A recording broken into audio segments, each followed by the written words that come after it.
Good morning everyone, welcome back to our YouTube channel Saraswati education. तो जैसे कि मैंने कल कहा था कि आज से हम फिर से कंटिन्यू वीडियो में अपलोड करना स्टार्ट करूँगी।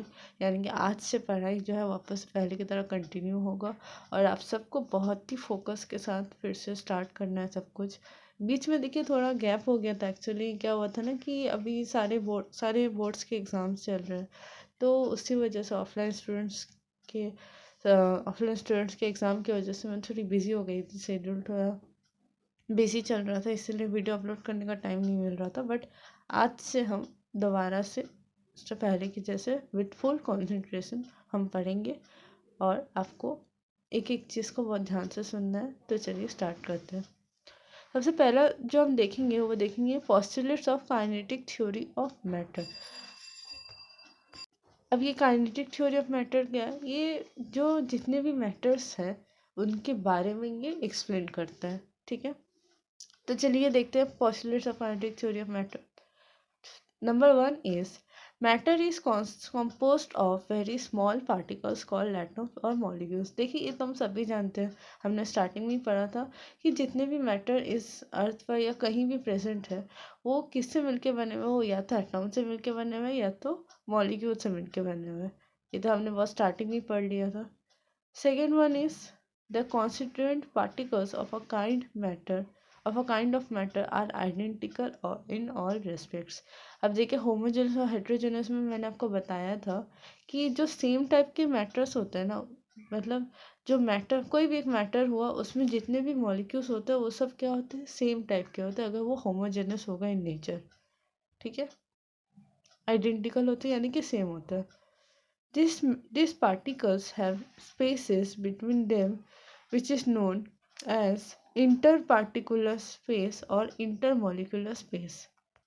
अब देखिए यहाँ क्या बताया गया कि जितने भी मैटर, रखिए एक मिनट, ये देखिए यहाँ पर देखिए, ये आपको मॉलिक्यूल्स या आपको पार्टिकल्स दिख रहे होंगे। इन पार्टिकल्स के बीच में कुछ स्पेसेस हैं, देखिए कुछ गैप्स है। इन स्पेसेस को ही हम कहते हैं इंटरमोलिकुलर स्पेस। ठीक है, और क्या है, there exists a force of attraction between the particles of matter which holds them together.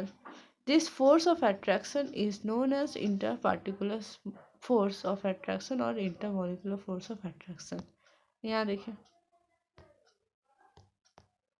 ये जो जितने भी पार्टिकल्स प्रेजेंट है ना, चाहे वो सॉलिड हो गया, लिक्विड हो गया या गैस हो गया, इन सब के बीच में एक फोर्स अवेलेबल रहता है जो कि इन सब को अपनी तरफ अट्रैक्ट करता है, यानी कि इन सब को होल्ड करके रखने का ट्राई करता है।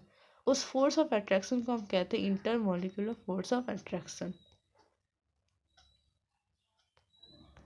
Particles of matter are always in a state of random motion and possess kinetic energy which increases with an increase in temperature and vice versa। देखिए ये जो particles present है इन सब के बीच में, इन सब में चाहे वो सॉलिड हो गया, लिक्विड हो गया या गैस हो गया, ये जो पार्टिकल्स प्रेजेंट है ना, इन सब में हमेशा स्टेट ऑफ मोशन में रहते हैं, स्टेट ऑफ रैंडम मोशन। यानी कि ये जो पार्टिकल्स हमेशा मूव कर, मतलब चाहे वो नेग्लिजिबल क्यों ना हो लेकिन इन सब में मोशन रहता है, चाहे वो सॉलिड हो, लिक्विड हो या गैस हो। मोशन अगर होगा तो ऑब्वियस है कि उन सब में काइनेटिक एनर्जी भी अवेलेबल होगा।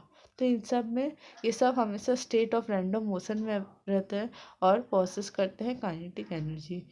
जो क्या करता है कि अगर टेम्परेचर अगर हम बढ़ा देंगे ना किसी भी चीज़ का, सॉलिड हो, लिक्विड हो, गैस हो, तो इनमें जो ये जो काइनेटिक एनर्जी और रैंडम मोशन है ये और बढ़ जाएगा और ठंड कोल्ड कूलिंग के टाइम ये कम हो जाएगा। यानी कि टेम्परेचर बढ़ाने से बढ़ जाएगा, टेम्परेचर कम करने से कम हो जाएगा। ये kinetic energy and random motion. तो ये हमने देख लिया काइनेटिक एनर्जी क्या होता है। अब हम देखेंगे, जैसे कि मैंने आपको पहले लेक्चर में बताया था, अगर आपने नहीं देखा तो आप देख लीजिए। 3 टाइप के मैटर होते हैं, सॉलिड, लिक्विड और गैस। ठीक है, तो अब हम डिस्कस करेंगे properties of solid. Solid have definite mass, shape and volume. देखिए ये तो मुझे समझाने का ज़रूरत ही नहीं है आपको। ये जो सॉलिड, लिक्विड और गैस में से सबसे डेफिनेट शेप जो है वो किसका है, फिक्स शेप जो है वो है सॉलिड का। ठीक है, क्योंकि इसके पार्टिकल्स जो है अरेंज रहते हैं अपने पोजीशन पर, इक्वली अरेंज रहते हैं, ठीक है। सॉलिड पॉजेस रिजिडिटी, हार्ड होता है ये, ठीक है। Solids are almost incompressible. अब देखिए यहाँ पर ये जो मॉलिक्यूल्स हैं, गैस में जो मॉलिक्यूल्स है वो दूर दूर में, ठीक है, इनमें इंटरमॉलिक्यूलर स्पेस है। उससे कम इंटरमॉलिक्यूलर स्पेस लिक्विड में और सबसे कम है सॉलिड में। तो अगर हम इन सब तीनों को कम कॉम्प्रेस करें तो गैस तो इजीली कॉम्प्रेस हो जाएगा, क्योंकि कॉम्प्रेस मतलब उसको उस पर प्रेशर क्रिएट करना, तो इजीली वो कॉम्प्रेस्ड हो सकता है गैस। लिक्विड जो है वो इजीली कॉम्प्रेस्ड होगा, लेकिन वो गैस के जैसा नहीं होगा।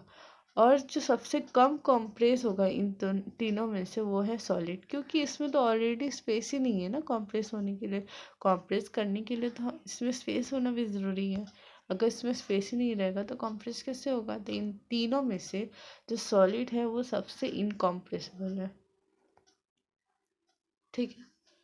The density of solid is greater than that of liquid and gases. अब देखिए घनत्व, डेंसिटी मतलब होता है घनत्व। अब देखिए तीनों में से सबसे ज़्यादा पास पास में किसके मॉलिक्यूल्स है, सॉलिड के। तो ऑब्वियस बात है कि डेंसिटी किसका ज़्यादा होगा, सॉलिड का, ठीक है। अच्छा सॉलिड को अगर मतलब सब नहीं लेकिन कुछ कुछ, जैसे कि आइस क्यूब, सॉलिड को अगर हम हीट करेंगे तो वो लिक्विड हो जाएगा, जिस प्रोसेस को हम कहेंगे मेल्टिंग। और जिस पॉइंट पर वो लिक्विड होगा उस टेम्परेचर या उस पॉइंट को हम बोलेंगे मेल्टिंग पॉइंट, ठीक है।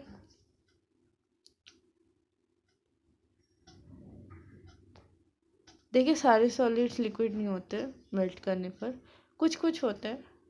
Solids have intermolecular distances and intermolecular force of attraction. Short intermolecular, जैसे कि अभी मैंने बताया इनमें short intermolecular force of attraction होता है और शॉर्ट इंटरमोलिकुलर डिस्टेंस होता है। ज़्यादा डिस्टेंस भी अवेलेबल नहीं रहता है एंड सॉरी, इनमें डिस्टेंस बहुत कम होता है, short intermolecular force of attraction होता है, short molecular distance intermolecular space होता है, यानी कि स्पेस बहुत कम होता है और फोर्स ऑफ अट्रैक्शन बहुत ज़्यादा होता है सॉलिड में, यानी कि स्ट्रॉन्ग फोर्स होता है, शॉर्ट इंटरमोलिकुलर स्पेस होता है, ठीक है। अब हम देखेंगे properties of liquid. Properties of liquid: they can flow or pour easily, they are not easy to hold।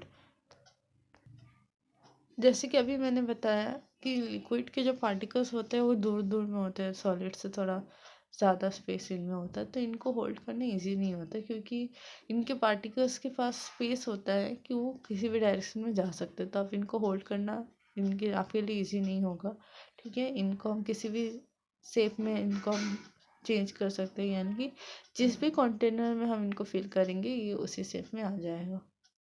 Even when liquids change their shape, they always take up the same amount, their volume stays the same। यानी कि देखिए ये जो liquid में जो particles हैं, ऐसा तो नहीं कि पार्टिकल्स बढ़ जा रहे हैं या कम हो जाए, पार्टिकल्स तो उतनी ही, चाहे हम उसको कहीं भी उसको फिल करें, तो पार्टिकल्स का जो वॉल्यूम है और पार्टिकल्स का जो अमाउंट है वो हमेशा सेम होगा। They have low density as compare to the solid.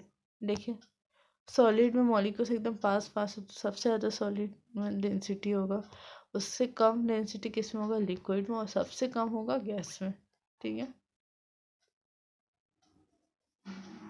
Properties of gas: the molecules are far apart from each other. देखिए तो इसमें तो कोई भी डाउट नहीं है, यहाँ पर मॉलिक्यूल्स जो है काफ़ी दूर दूर में, देखिए देख रहे हैं। The intermolecular space is maximum, इनमें काफ़ी स्पेस होता है इंटरमोलिकुलर स्पेस यानी कि मॉलिक्यूल्स के बीच में जो स्पेस होता है वो काफ़ी ज़्यादा होता है गैस में। Gases can flow easily in all direction, ये किसी भी डायरेक्शन में मूव कर सकते हैं क्योंकि इनमें स्पेस काफ़ी होता है। दे हैव मिनिमम डेंसिटी, और डेंसिटी इनमें सबसे कम होता है, ठीक है। तो आज के लिए इतना ही। देखिए वीडियो ऑलरेडी बहुत लॉन्ग हो गया है, मैंने सोचा था कि मैं और भी बहुत कुछ ऐड करूँ आज के लेक्चर में, लेकिन आज के लिए इतना। कल हम जो पढ़ेंगे वो मैंने यहाँ लिख दिया है। नेक्स्ट टॉपिक है इंटर कन्वर्सन ऑफ मैटर। अब मैंने यहाँ पर क्यों पेस्ट किया है ये चीज़, क्योंकि आपको क्या करना है कि ये जो टॉपिक है ना, जो हम कल डिस्कस करने वाले, कल जिस पर क्लास में बनाऊंगी, इस टॉपिक के बारे में आपको पढ़ के आना है क्या होता है। अगर कुछ समझ में नहीं आएगा फिर भी एक बार रीडिंग करके आइएगा, जिसके पास जो भी बुक अवेलेबल है उस बुक से इसे पढ़िएगा, ठीक है। और कल तो हम इसे डिस्कस करेंगे। तो आज के लिए इतना ही फ्रेंड्स। आप सबको एडवांस में हैप्पी न्यू ईयर। आज इस साल का लास्ट डे है and I am very glad कि मैं लास्ट डे वीडियो अपलोड कर पा रही हूँ, आप सबसे कनेक्टेड हूँ, ठीक है। कल से न्यू ईयर का फर्स्ट डे होगा। तो आप सब एक एम के साथ आगे बढ़िए कि आपको लाइफ में क्या करना है। ऐसा नहीं है कि ईयर्स ईयर्स बाय ईयर्स पास होते जा रहे हैं। आप सबका कोई टारगेट होना चाहिए, सबसे इम्पोर्टेंट है। सिर्फ पढ़ना इम्पोर्टेंट नहीं होता, उस पढ़ाई को आप आगे जाकर कैसे यूज़ करना चाहते हैं वो डिसाइड करना बहुत इम्पोर्टेंट है। तो आज के लिए इतना ही। आप में से किसी को भी मुझसे ऑनलाइन या ऑफलाइन क्लासेस चाहिए तो आप मुझे टेक्स्ट कर सकते हैं, मेल कर सकते हैं, या फिर आप कमेंट सेक्शन में भी लिख सकते हैं। That's all.